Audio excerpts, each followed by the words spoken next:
feel free if you don't have your looks like most everyone has their camera off. You're welcome to turn it off or turn it on depending on your comfortability. Perfect. So we'll jump through. This is kind of the agenda for today. We'll go over some quick introductions of myself and of you all, as well as the faculty panel. Go over some program offerings, how to engage with the curriculum, admissions and deadlines, and then again, leave some time for questions and answers at the end.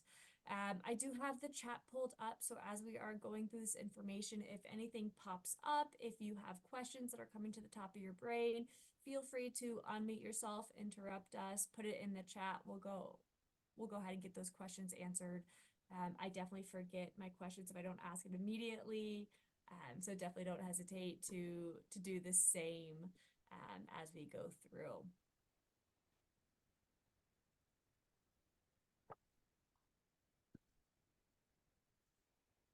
So we'll go ahead and do some quick introductions of everyone here, since we have a bit of a smaller group.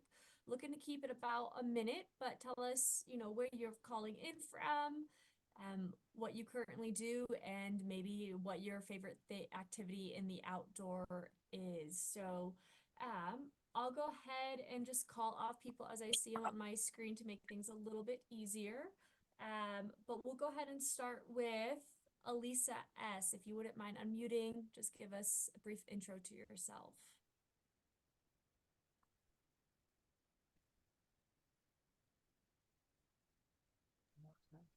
Oh, hi. Um,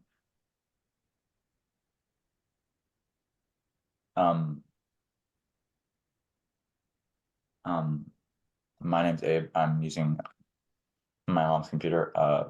But I like to do mountain biking, rock climbing, bouldering, and parkour sometimes. But my my favorite things are mountain biking and camping. So I really like doing those. Really like doing that. So that's kind of how I became interested in outdoor education and things like that. Amazing. And where are you calling in from today? Potomac, Maryland. Cool. Thank you. And we'll move to Andrew Day next. Hi, yeah, Andrew Day. I actually live local. I'm in Lafayette, so we got some snow. Maybe not as much as you guys in Boulder, but it's melting pretty quickly off the roads too, which is pretty nice. I've been in the industry for quite a long time, but looking to kind of pivot out of what I was doing in the past.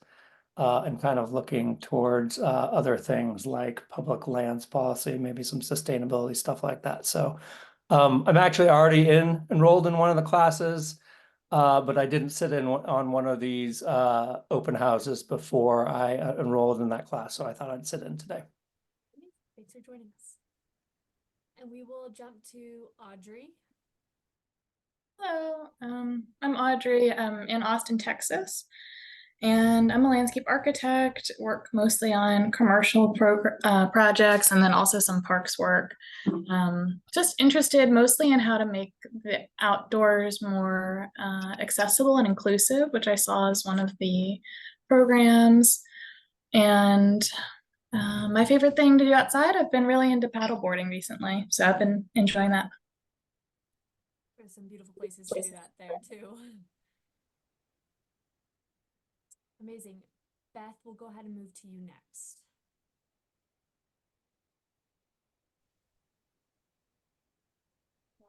Hi, I think I heard my name and I hope everybody can hear me. Yeah, my name is Beth. I'm in Colorado Springs and have worked with state parks here, and also am currently a manager of a tour guiding company. And I do really love to mountain bike and hike. Amazing. Thank you, Beth. And we'll move to Clayton. Hey everyone, Clayton Ramos here. I am calling actually from my desk at the Mount St. Helens National Monument. I'm a recreational forest ranger out here. And what I like to do most outside currently is bird watching. That's a new one for me, and just playing in the snow currently. we'll go ahead and move to Eddie next.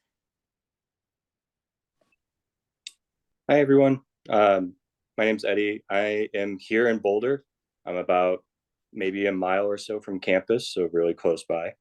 I've been in the outdoor retail industry for now like 14 years. Done a lot of different things within that. My favorite things to do outside are snowboarding and mountain biking and gravel biking. And I'm looking to career transition into possibly more like outdoor travel and adventure travel in that kind of realm. Definitely a growing industry there for sure. Crazy. And we'll move to Laura B. Hi. First of all, you get credit for actually saying my name correctly. That almost never happens. It is Laura. Thank you.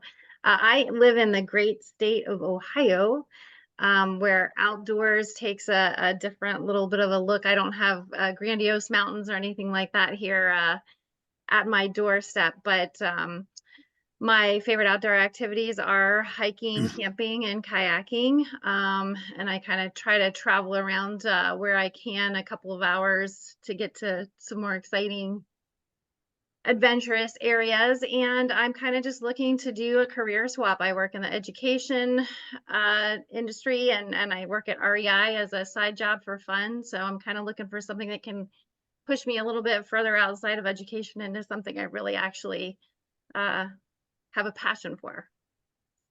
Totally get that. And we'll go to Laura now. Hi, I'm Laura Carpenter. I'm calling from Vienna, West Virginia. Currently, I'm a mechanical engineer at a chemical company, but I'd rather be doing something in the outdoors, honestly. I've worked at state parks a couple of times in the past. My favorite activities are rock climbing, which I'd love to maybe guide or do something related to that. Rock climbing and hiking. So.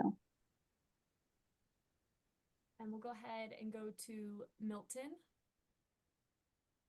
So Milton, I know you just joined. We're sharing our name, where we're from, and then our favorite outdoor activity. Hi, great. My name's Milton Bluehouse. I'm from Ganado, Arizona, and my favorite outdoor activities: kayaking, hiking, and camping. Thank you. And then we'll move to Sean. Hey everybody, my name's Sean Gray. I'm from Anchorage, Alaska. My favorite things to do in the outdoors is split boarding and mountain biking. And I'm currently a recreation technician for the U.S. Forest Service, and just looking to potentially advance my career. Perfect. And last but not least, Willie, we'll move to you. Hey there, Willie Bell. I live in the Seattle area and work for Alaska Airlines. I'm a sort of a fixer guy, like process engineering and system stuff. Favorite outdoor activities: trail running, hiking, fly fishing. Probably the three top ones. A bit of gravel, mountain bike riding as well if we get a chance. And for me, it's just the kids are starting to move on, so starting to get back into things that I want to do. Less shuttling kids to practices. Thank you. Hey, Carly, you're kind of hard to hear too. I think it's not just me. You're not alone in that. I'm working to get my audio a little bit louder. Okay. I'll speak louder. If anyone can't hear me, just shoot me a chat. I'll raise my voice so that way we can make sure that I am being heard. Thank you, Willie. Yeah, thank you. Perfect, cool. And then I'll just do a quick intro of myself before we move on to the next slide. I'm Carly McNeese. I am the recruitment and communications manager for the program. From Florida originally, but living out here in Colorado. And I've been getting into backcountry skiing recently, and I love climbing, camping, and backpacking, as I think all of us do. We're all kind of on the same page where we want to be in the outdoors. And I'll go ahead and move to our faculty panel. So we have Lydia and Mark with us here today. So I'll have Mark, if you want to go ahead and go first, introduce yourself, maybe talk a little bit about your background, what you're doing here. And then Lydia will have to Yeah, take it. sure. Welcome, everybody. Great to have you here. It's awesome to see you all. My name is Mark Gass. I lead the Outdoor Recreation Economy program. I live here in Boulder, Colorado. Academically, I have an MBA and then a doctorate in organizational change, which really has been leveraged into exactly this kind of work. My undergrad is environmental and systematic biology. So it's all coming together. And how do we build organizations that do well and do good from a systemic standpoint? Professionally, I joke that I'm on my third career. My first career was a military officer and pilot. Second was as a corporate executive, ending in the industry, where my last 10 years was the chief sustainability officer and the chief human resources officer at Vail Resorts, so in the ski industry. And then I moved into academia. So I taught for a while nature-based tourism content up at Colorado State University. And now I lead the program as well as a couple of certificates, which we'll talk about in a minute. As far as my favorite outdoor activities, I'm a jack of all trades, master of none. You name it, I do it. I don't do any of it particularly well. So if I had to choose someone, I'm a pretty accomplished après skier. So I had someone say, "What's après ski?" So if you don't know what après skiing is, you need to Google it. But I love all things outdoors. That's why we do what we do. So more to come in a bit. Lydia? Yeah, thanks, Mark, and welcome. Great to hear where you all are calling in from. I love hearing that, the outdoor recreation economy it resonates across the country. And I think that's important to remember, that we don't need big mountains and, miles of rivers to really get outside and enjoy the outdoors. I actually grew up in southeastern Pennsylvania, and spent a fair amount of time just bopping around the woods, looking at birds, going for walks with my dad, collecting berries, that sort of thing. So that really set the foundation for me having a love and a passion for the outdoors. Let's see, from an academic standpoint, I have a undergrad degree in environmental studies with a focus in government and law from Dartmouth College in New Hampshire. I also have a master's in environmental management, focused actually on forestry and wildfire management from the Yale School of the Environment. I did a lot of schooling on the East Coast, and I was ready for a break. So I moved to Jackson Hole, Wyoming, and one winter turned into about 10. And while I was that happens in ski towns, it seems like. But while I was in Jackson, I worked for quite a bit of my background is actually in nonprofit conservation work. And I worked for an organization there that the focus or the mission was to better integrate ecological and social science into policy. And that work actually really inspired my interest in better understanding how policy can affect change when it comes to conservation and natural resources management. So while I was in Jackson, though, I also had kind of a side gig. And Mark has this background too. He didn't mention it this time, but we both have experience tracking wolves, of all the funny things to kind of align on. I think, Mark, you were in Alaska, right? Doing wolf tracking? Yeah. Yes. And I worked outside of Yellowstone National Park, so in Grand Teton National Park, and the Forest Service lands in that area.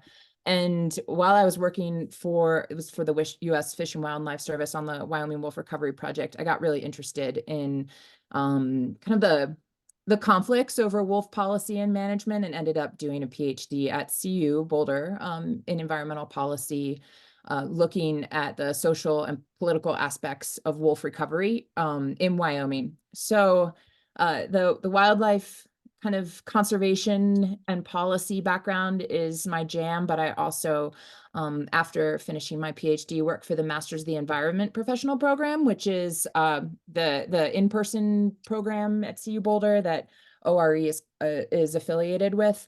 I was there for about, I don't know, 6-7 years working in that program before transitioning to ORE. And I'm actually joining you, I don't know if I said this, from Durango, Colorado. So I now live in southwestern Colorado.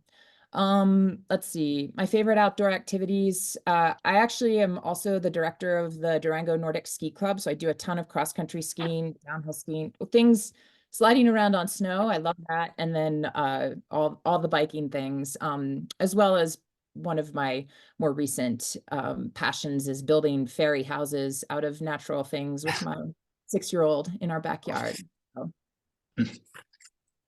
Thank you, Lydia. And Carly, if I can, I'll just quickly introduce Natalie and Georgina, who aren't with us today.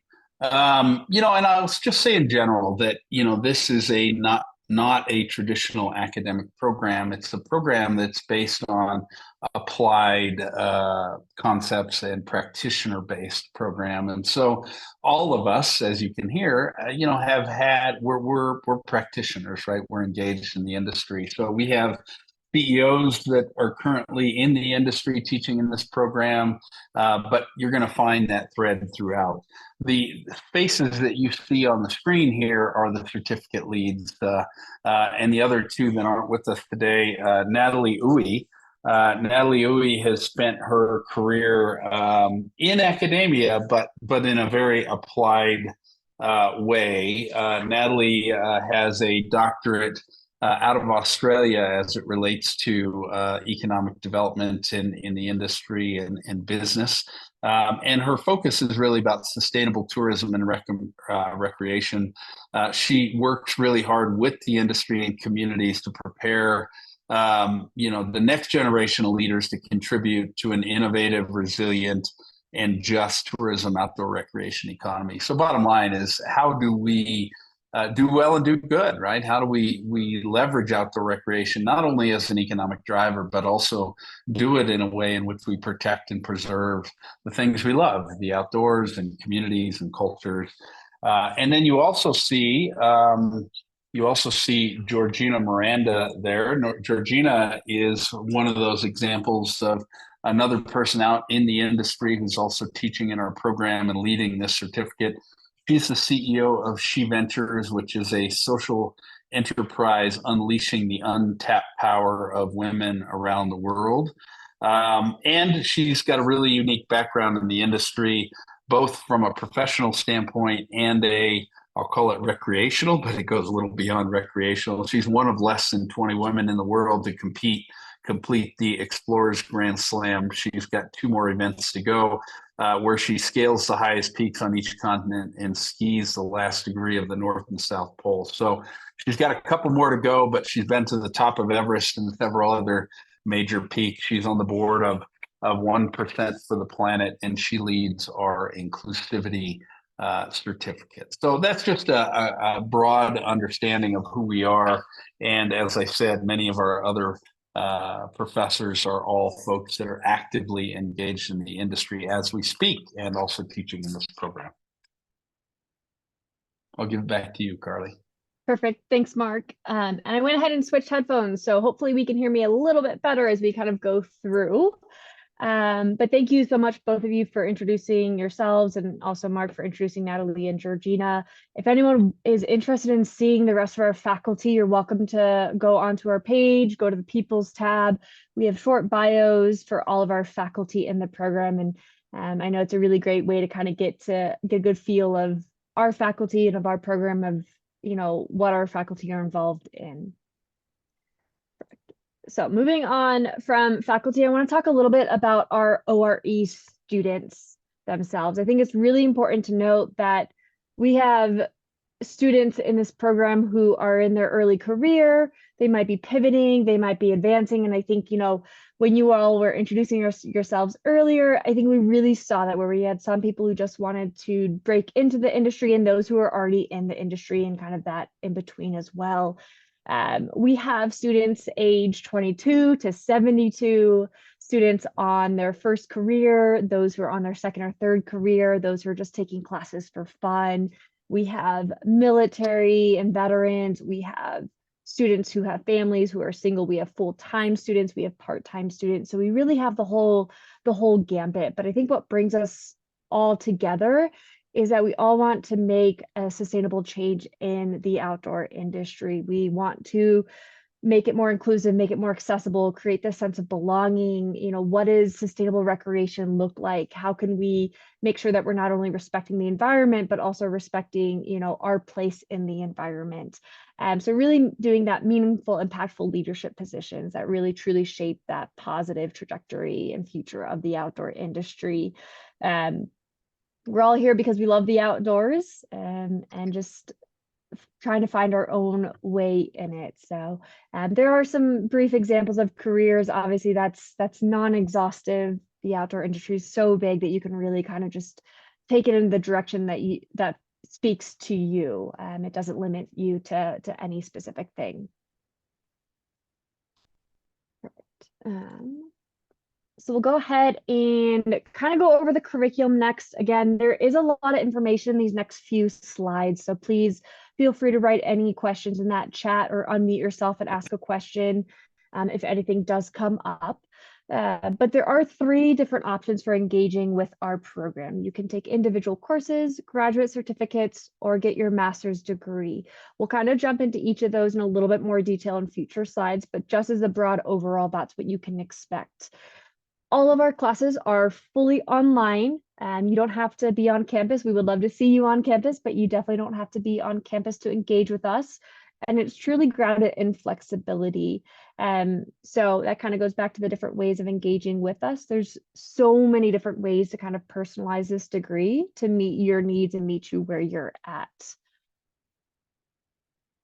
So that first way to kind of engage with the program is the individual courses. So as the name suggests, this is where you're just taking one class. Maybe you're looking to get specialized skills in one area. You're already in the field. You want to learn about this new concept. Maybe it's just a way to test out the program in the online format. So it's really a way to kind of tailor your learning and just enrolling in those specific classes.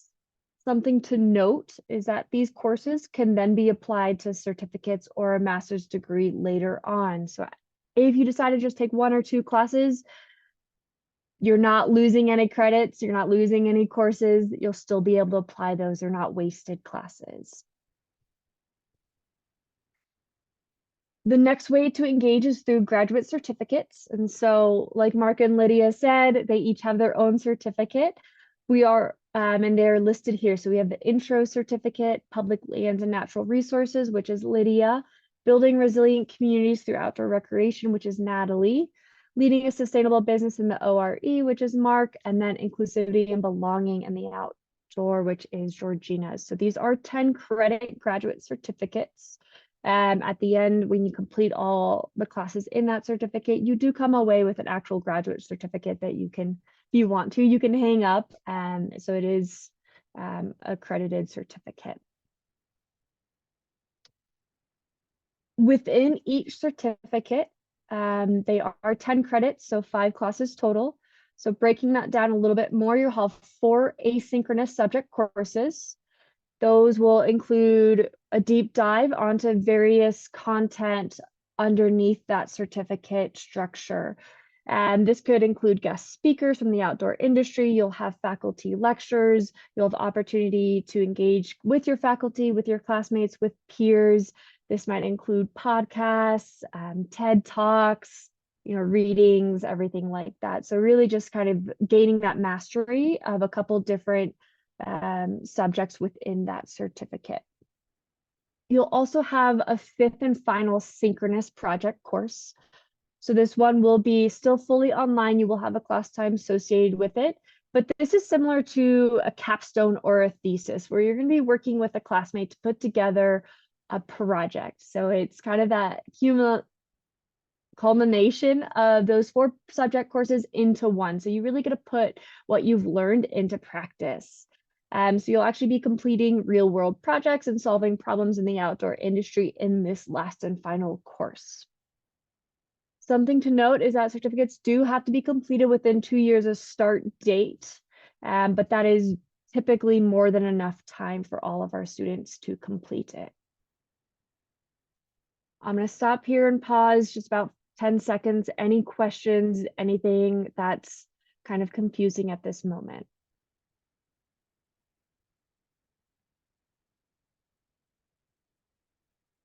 Amazing. Perfect. So I'll go ahead and move on. I have a question real quick. Yeah. So are the classes at a certain time, like you have to meet at a certain time, or just like it's recorded and you can watch it whenever?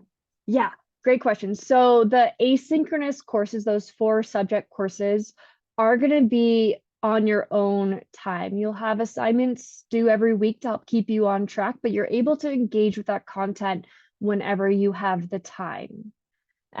With the synchronous project course, there will be a class time associated with it held via Zoom. Typically, and Lydia, please let me know if you want to chime in here. It's typically Monday, Wednesday for about 2 hours or so. And that's really to set aside space for you to connect with Lydia as well as with your classmate to make sure that you're staying on track to complete those projects. Are they typically like in the evening, or what time of day for that? Yep, so those classes are typically held, I think for last fall, it was held about 4:45 p.m. Mountain Time to about 6:30 p.m. Mountain Time. So we do try to set it so that way you have the chance to complete it after the workday is done. Okay, thank you. Yeah. Any other questions at the moment?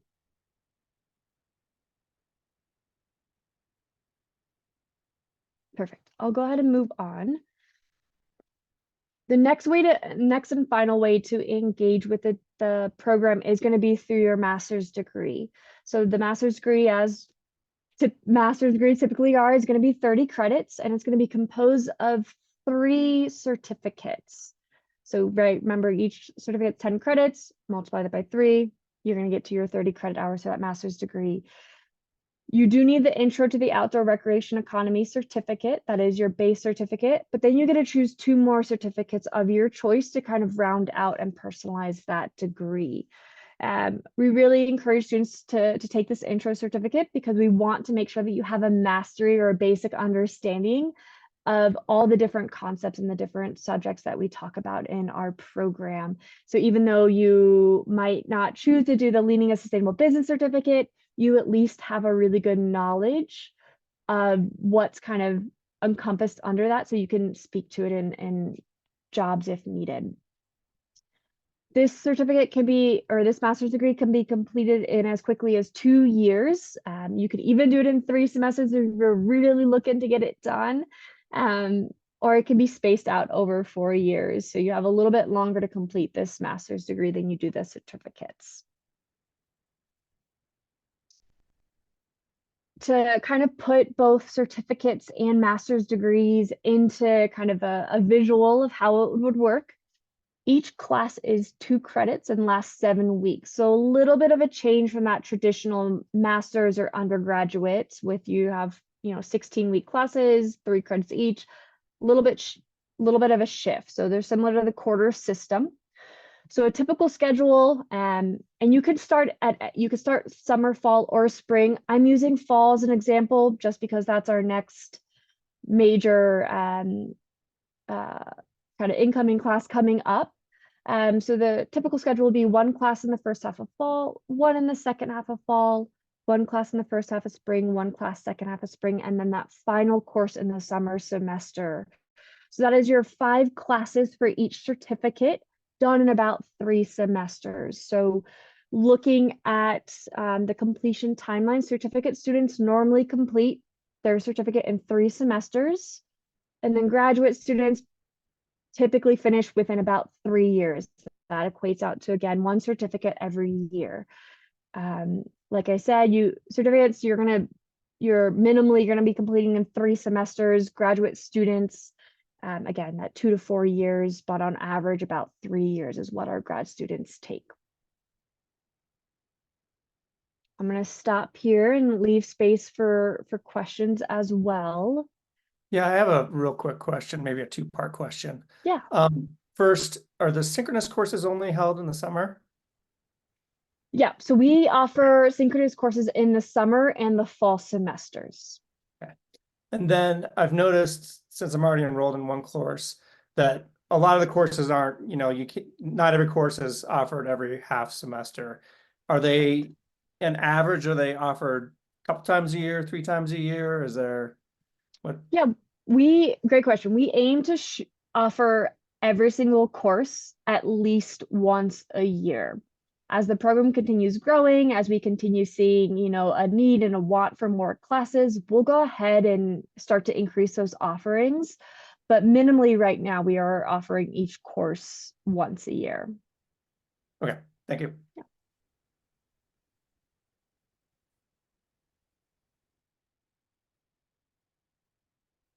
Perfect.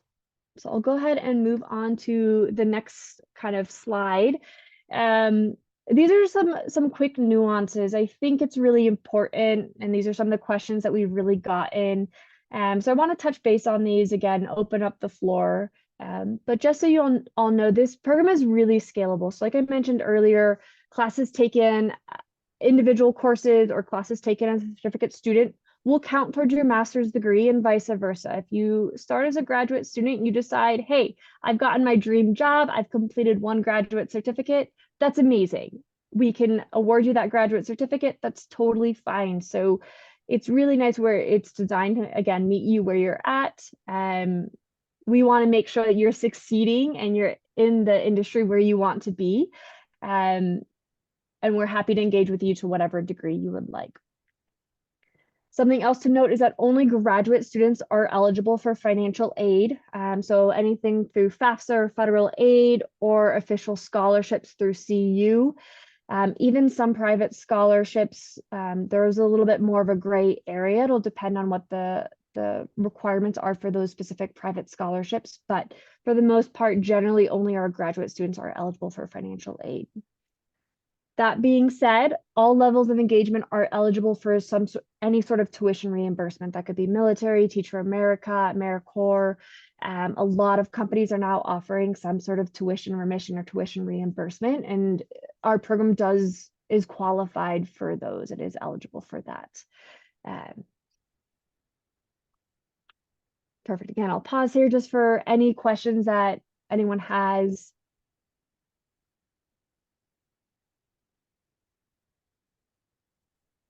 Perfect, cool. So we'll go ahead and move on to the next slide. This is our admissions process. And so we've really worked hard to lower as many barriers as possible to our program. We recognize that, you know, the traditional master's degree, you need, you know, the LSAT or the GRE or some sort of standardized testing. You have to, you know, pay a lot of money. We really wanted to make sure that we were making our program as accessible as possible and lower as many barriers. As such, these are our requirements. So for the master's application, we just need a copy of your unofficial degree. That could be that's generally your unofficial transcripts. It does normally state if you've been awarded that degree. A current resume, a statement of purpose, and then for international students, we do require proof of that English proficiency.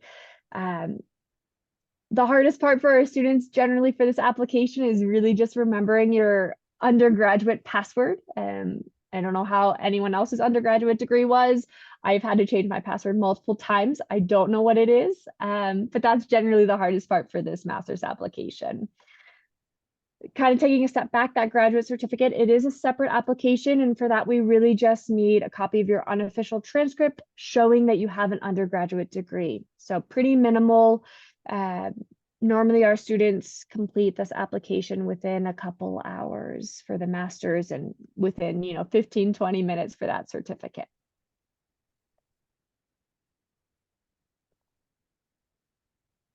Perfect.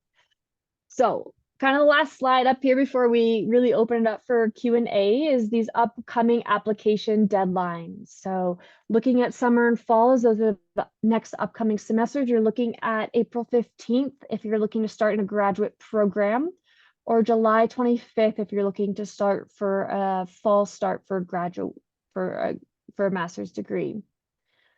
Graduate certificates, you have a little bit more flexibility. Those are generally about 2 weeks before the semester begins. So for summer, we're looking at May 3rd, and for fall, we're looking at August 16th. So you all definitely have some time to kind of figure it out, decide what you want to do. And that first deadline's not for, you know, it's just about 4 weeks away, and then they get a little bit longer from there.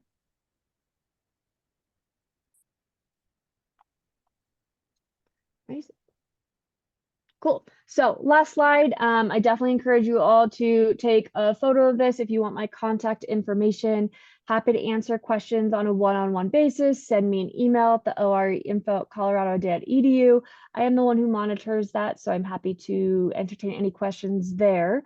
But for right now, I'll go ahead and actually stop recording and then also stop sharing and really just open it up for questions as they come up. Again, feel free to pop it in the chat or unmute yourself and we can answer it then. I know I'm ready for someone to grill Mark and Lydia with the hard questions, so. I do have a question. So is the graduate degree all online as well, or is that also in person? Yeah, the graduate degree is all online, so every single way to engage with our program is going to be fully online. That being said, we do offer in-person opportunities. We'll generally do a retreat in the fall just to kind of get our students together, welcome the new students in. If there's any sort of conferences where we have a large amount of students in that area, we'll kind of promote that out. And then we have a lot of kind of student-led engagement events. They're generally online. We did like a watch party the other day. We'll bring in guest speakers. So there's a lot of ways to kind of get engaged, but it is fully online. Okay, great. Thank you.